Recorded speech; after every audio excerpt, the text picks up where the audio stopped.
Hi, I'm David Knight from Healthcraft. Welcome to my kitchen. In this segment, we're going to do everybody's favorite, filet mignon. Before you do your filet mignon, you need to preheat your pan. We've started preheating our 10-inch gourmet skillet out of the set number 4 over a medium-high heat. Remember how to tell if the pan was hot enough.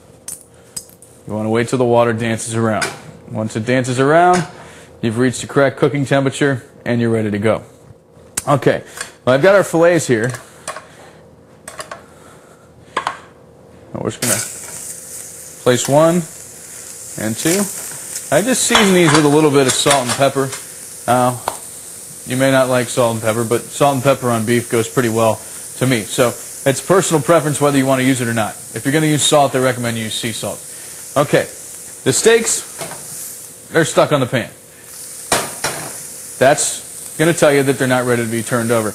Now, in my opinion, beef shouldn't be cooked any more than medium rare. Maybe medium at the most.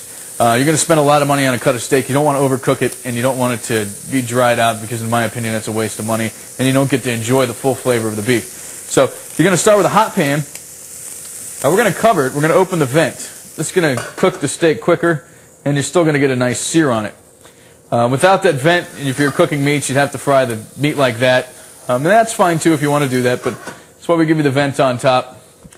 And you'll still get a nice caramelization on the meat if you leave the vent open. You have to leave the vent open. If you close the vent, there's going to be steam, and you're not going to get a nice caramelization on your steak, and it's going to dry out and become tough if you do it that way. So want to make sure that the steam can release.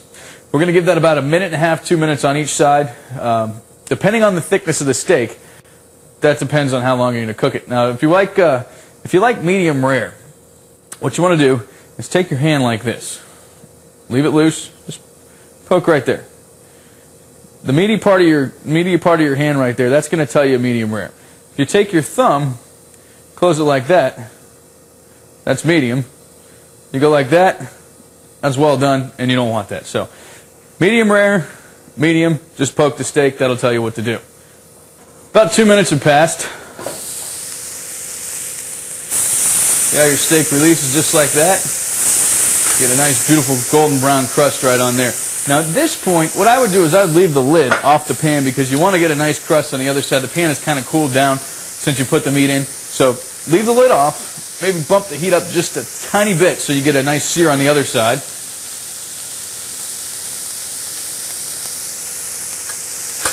And then just let that cook for another 1.5 to 2 minutes, depending on how you want your steak. See, that's got a lot of give to it right there. That's still rare. It's almost time to flip the steaks over, but before you flip them over, I want you to notice that we didn't use any oil with the steak. Like I said, chicken steaks and chops always start with a hot pan. You don't need to use any oil. If you'd like to use oil, that's totally up to you, but you don't have to when you're using Healthcraft waterless and greaseless cookware. Okay, steaks are ready. I like mine medium rare. This one cooked a little quicker than the other one, so we're just going to take that out. See a nice golden brown right there. Now we're going to transfer that over to the cutting board. Now we're going to let the meat rest. You want to let it rest because you want the juices to distribute evenly throughout the meat so they don't dry out. So you're going to give that rest, give it a good at least 8 minutes rest before you serve it.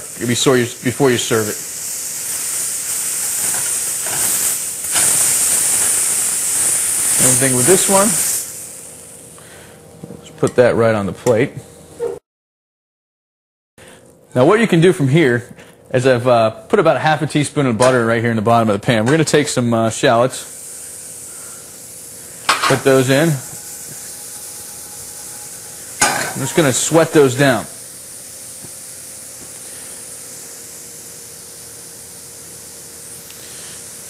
And this actually works out perfectly. See, once you take your meat out of the pan, you can make this sauce, and by the time the sauce is ready, you're ready to cut the meat and you're ready to eat. So resting is important.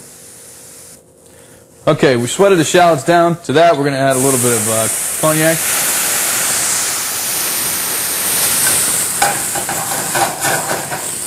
Watch your eyebrows. And now what you're going to do here is you're going to let all the alcohol cook off. You want to get the little bits off the bottom of the pan from the steak. That's the flavor. Okay, then you add this, just a little bit of cream.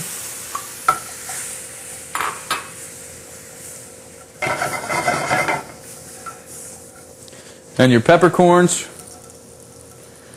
preferably the green ones. If you can't find the fresh green ones, you can use the black ones, like I'm using here today.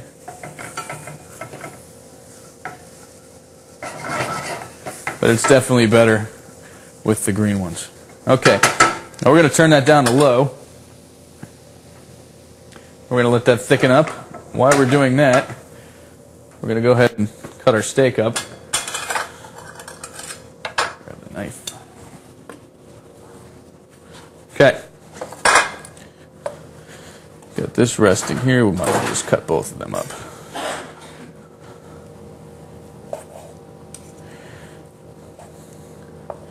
See, what the rest is done, let me show you with one. So that's what it's done right there. You see how it's evenly, the color of the meat is evenly distributed throughout. There's no gray ring from around the center part. That lets you know that it's been given a proper rest, and that's what you're looking for.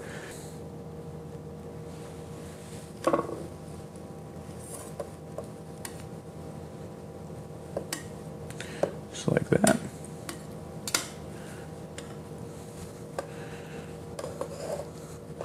You can serve it sliced or not, it's up to you.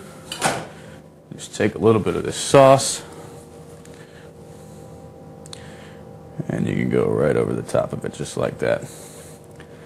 And then there you have it, a very simple steak au poivre.